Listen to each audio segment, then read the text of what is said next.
guys, welcome to the Elite Show. Today we have a special guest. His name is Kevin, also known as my hubby, my husband. And he is here to talk to us about the best exercises for building muscle. So Kevin, share the secret. What's the secret? What are the best exercises for building muscle? All these people want to know. All the people want to know. All our 3 subscribers. But anyways, okay. All right, what's up, guys? So then I'm going to tell you guys, as the topic, as Liz mentioned before, is the best exercise for building muscle. And it's quite simple.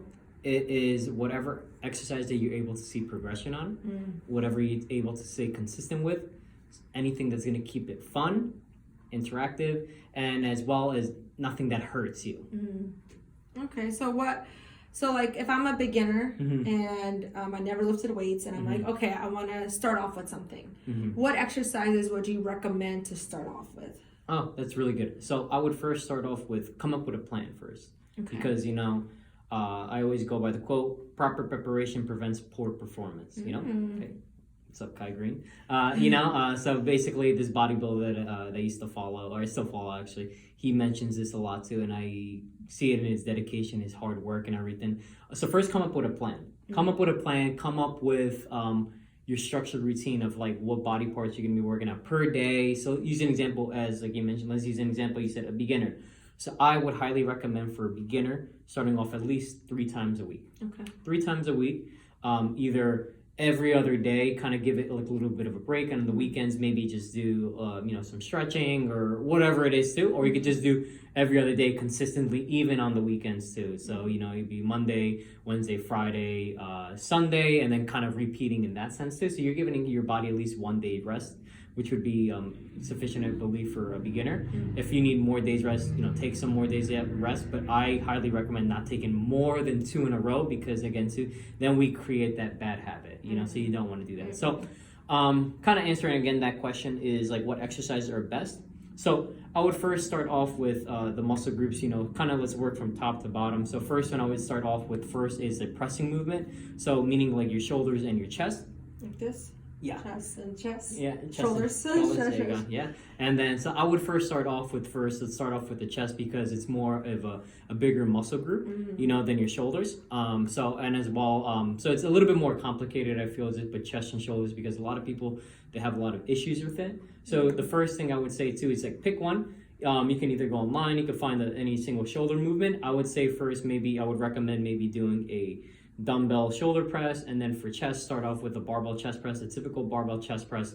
I would film myself completing my sets, completing my warm-ups, doing, everything that I need to, mobility work before, which is super key to any single exercises. Liz knows, for me, myself, for any single workout beforehand, I do at least 20 to 25 minutes of mobility work before my workout. And that doesn't even include my warm-up sets. My warm-up sets are about like 10 to 15 minutes. Yeah. So by the time I'm basically just about to start my working set, she's probably already just done. Yeah. In that sense. He should probably, later on, we should film you, take us through your mobility, warm-up one time. Ooh, okay. But anyways, that's for another show, another topic. But so you said, go ahead. So picking an exercise, just pick one exercise and write your progression in it. Meaning to, first start off with a little bit of weight that you're able to perform, and then track your progress. Write down those numbers. Everyone has a phone now these days, and write down the amount of weight that you did for the amount of reps you did with the rest time in between. Because a lot of people are just, if it's super easy, they're gonna bang out all these sets, and then they're gonna feel super exhausted afterwards too. And note down how you felt afterwards too. Like if it feels if like you lifted, let's say 100 pounds on chest press, and you're like, but I felt really, really tired, or I felt like I couldn't complete all the sets, write that down, because next week when you perform it again, you're going to take note and be like, hey, all right, okay, I fatigued, I was supposed to get 8 reps, and I only got 6 reps too. Maybe I should lower down the weight. Yes, lower down that weight. You shouldn't always be getting stronger each and every single time, but you can be progressing each and every single time, which is a difference, progressing and getting stronger too. You can be getting a volume PR, meaning you can be performing more sets over time from that. So let's say if week 1 you perform only 20 sets or so, Week 2, you could perform 25 sets with the same amount of rep scheme or lower rep scheme, more sets, whatever it is too. That's a sign of progression right there. You know, a lot of people they don't know that. That's a good point. I just thought getting stronger. You're saying also volume. Yeah, also volume, which is really key, and also speed too. So a lot of things where speed would take into effect too. For powerlifters, it would be, or just for anyone in general, bench press too. The amount of time that you're able to, let's say, blast the barbell off your chest into, back into the rack or whatever it is for reps. If you're noticing a speed increase, that's a show of progression. Same thing in a squat too. Got it. Yeah, and deadlift too as well. Okay, so you're saying for like, if someone's a beginner 3 times a week, first one should be barbell, like chest press, dumbbell shoulder press. How about for legs? Yeah. So then again, to kind of going back to the plan, I would first do it's like a push-pull legs, which is very typical, but it's actually a very good split to start off with, I would say. Push-pull legs, pressing movements, we just kind of already went through it. So 1 shoulder movement, 1 chest movement, and then 1 tricep movement. For your pulling movements, we'll start off on that. Pulling movements, you want to do one vertical pull, meaning either pull-ups, pull-downs, close grip, whatever it is. Pick one that's in a vertical pulling motion. Next but not least, but you want to do a horizontal, so meaning you want to kind of be either in a seated position where you're kind of rowing towards your stomach in this sense too, whether it be barbell, dumbbell, whatever it is too, in a horizontal position. Cool. So again, it's vertical and horizontal. And for legs, I would perform a squat motion, and again, to feeling out which squat feels best for you too, whether it be a barbell back squat, a front squat, a dumbbell squat, or if it could even be a landmine squat or a goblet squat, whatever it is too. There's a million different squats out there to kind of do, and performing a hip hinge movement too. So again, hip hinging at your hips, and then making sure you're kind of hitting more of most of the posterior chain, meaning your hamstrings, your calves, your lower back, your spinous erectus, all those good muscle groups that over there. So when you say hip hinge, what are some examples? Yeah, so hip hinge is, again, kind of just like I said before, it's going to be, you could be like deadlifts, you could either do sumo, conventional, you could do hex bar deadlifts, you could be doing hip thrusts, you can be doing Romanian deadlifts, you can be doing with barbell or dumbbells, you name it. Okay, so you're saying like we don't have to do all these exercises, just choose maybe 1 or 2 that you want to track and then see a progression, how you feel and everything. Yeah, so I would choose one per body part. For the main lifts, for the compound movements. And what compound is that it involves multiple muscle groups too. So use an example of a squat. Squat isn't only legs. Squat involves your quads, your hamstrings, your calves, your core, your lower back. It involves, basically it's like a full body movement. Obviously you're going to feel it the most in your legs too. But again, too, it involves all the muscle groups, and those are compound movements compared to isolated movements. Let's say like a bicep curl where only works out your bicep only. Okay, cool. Yeah, that's very important. So basically push, pull legs, push, shoulders and chest, pull is back, lower body, legs, legs. And then one last question, Kevin. I hear a lot of guys saying this about you, is if I do these exercises, how long till I look like you? Like how long is it going to take me? If I do this, let's say I'm kind of a beginner, I'm not super, super big, I got to maybe lose 20 pounds or so.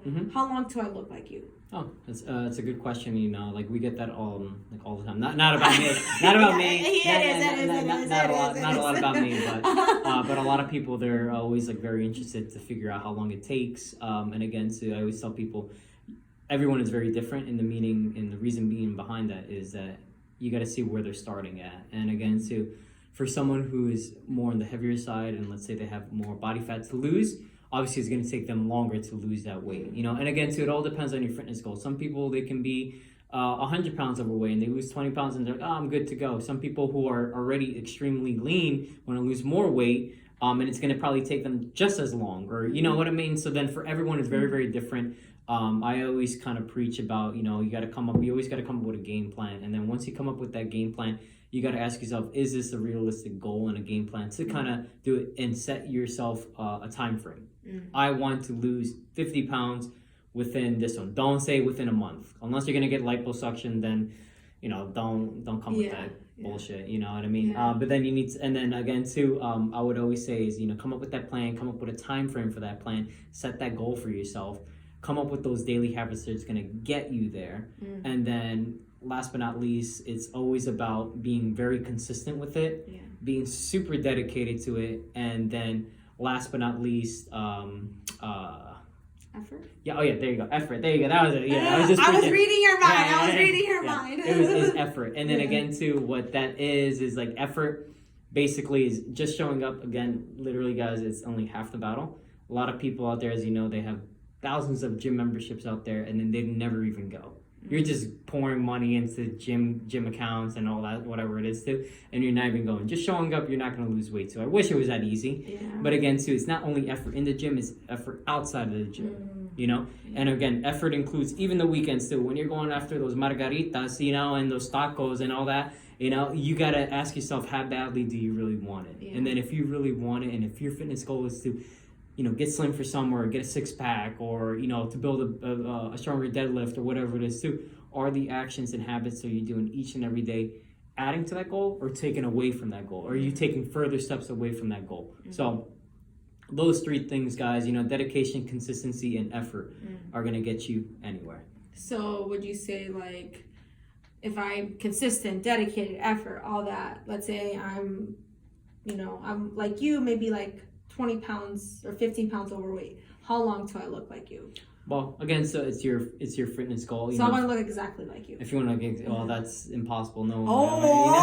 You can't get there. So what I'm saying is, like, would it take like 4 months, 2 years, you know? Well, you know, for everyone, again, it's very, very different. And again, so you got to listen to your body. Like I said before, you always got to listen to your body, just like in the exercises too.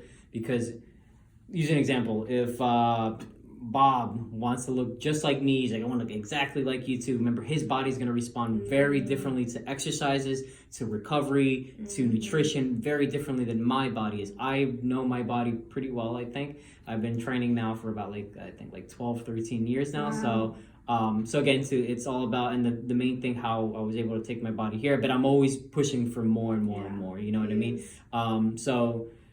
Doing that, I would, you know, just keeping always progress with it too, and again, to just being very, very consistent with it too, because for Bob to get here, it might take him, I got to see where he's starting at first, and then it might take him, if he's very consistent and everything like that, and very dedicated, hey, he could get there in a few months, you know? I can't say that he could probably get there in, like, depending, again, where he is, in a month or so. Maybe he can if he's, like, already right there. But, again, everyone, you got to see where they're starting at, see how long they're, what their plan is and their goal is, and if it's realistic or not. And then from there, you kind of gauge it.